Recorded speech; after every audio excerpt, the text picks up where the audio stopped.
আসসালামু আলাইকুম বন্ধুরা, রুকসানা হোম কিচেনে আপনাদের সবাইকে জানাই স্বাগত। আজকের ভিডিওটা নিয়ে চলে এলাম গরুর মাংসের রেজালা। এটি দেখতে যেমন সুন্দর, খেতে আরও অসাধারণ। আর এইভাবে খামিরের রুটির সঙ্গে যদি আপনারা বানাতে পারেন, এর টেস্ট আরও দ্বিগুণ হয়ে যায়। এই রুটিটাও কিভাবে বানিয়েছি পরের ভিডিওয়ে আপনাদের দেখিয়ে দেব। সাবস্ক্রাইব করতে ভুলবেন না পরের ভিডিওর জন্য। আজকের রেজালাটা কিভাবে বানিয়েছি এই ভিডিওটাই রেসিপিটা দেখতে হলে পুরো ভিডিওটাই দেখতে থাকুন। এর টেস্ট খুবই সুন্দর হয় এই খামিরের রুটির সঙ্গে। তো চলুন কিভাবে বানাবো সেটাই দেখিয়ে দিই।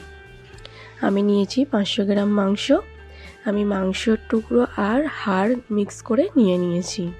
এর মধ্যে দিয়ে দিলাম হাফ চামচের 3 ভাগের 1 ভাগ লঙ্কা গুঁড়ো আর হলুদ গুঁড়ো, হাফ চামচ জিরে গুঁড়ো, হাফ চামচ স্বাদ মতো নুন, 1 চামচ আদা রসুন বাটা, আর কাজু বাদাম আর পোস্তকে নিয়ে একসঙ্গে ওভারনাইট ভিজিয়ে মিক্স করে নিয়েছি।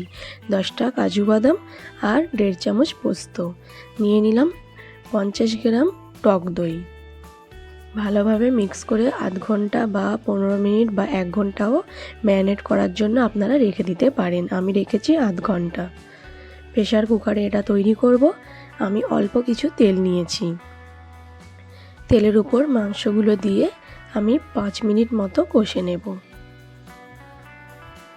এটা কষে কষে বানালে, হালকা হালকা নাড়াচাড়া করে করে কষিয়ে বানালে খুবই সুন্দর টেস্ট হয়। 5 মিনিট মতো আমার কষানো হয়ে গেছে। একটা বড় সাইজের পেঁয়াজ দিয়ে দিয়েছি। এতে বেশি পেঁয়াজের দরকার হয় না, একটা পেঁয়াজই যথেষ্ট হাফ কেজি রেজালার জন্য। পেঁয়াজটা দিয়েও আমি 5 মিনিট কষে নিয়েছি। 5 মিনিট ভালোভাবে দইয়ের যতটুকু পানি ছিল সেই পানিটা বার হয়ে গিয়েছে, তার মধ্যেই আমি কষে নিয়েছি। এবারে এর মধ্যে আমি দেব 2 কাপ পানি, মানে হাফ লিটার পানি দিয়ে আমি 8টা মতো সিটি দিয়ে নেব। আপনারা চাইলে মধ্যিখানে খুলে একবার দেখেও নিতে পারেন। আমার 8টা সিটি হয়ে গিয়েছে। আমার মাংসটা অর্ধেকেরও বেশি সিদ্ধ হয়ে গিয়েছে। একটা নারকেলের হাফ মালা নারকেলের একবারই যতটুকু ঘন দুধ বার হয়েছে সেটাই দিয়ে দিয়েছি। 3টে ছোট সাইজের পেঁয়াজ আস্ত করে দিয়ে দিয়েছি, 3টে শুকনো লঙ্কা আর গোটা গোলমরিচ দিয়ে আবার 3টে সিটি দিয়ে নেব।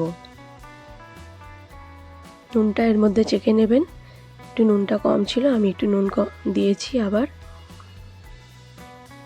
এইভাবে আমার 3টে সিটি কমপ্লিট হয়ে গেছে।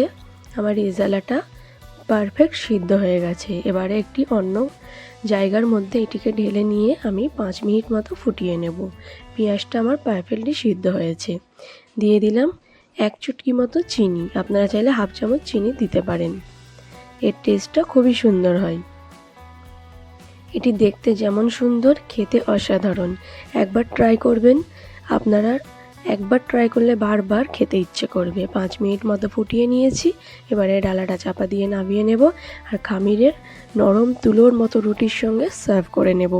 এর টেস্ট খুবই সুন্দর হয়। আপনাদের যদি ভিডিওটা ভালো লেগে থাকে একটা লাইক করে দেবেন আর সাবস্ক্রাইব করে দেবেন আর শেয়ার করতে ভুলবেন না। আল্লাহ হাফেজ।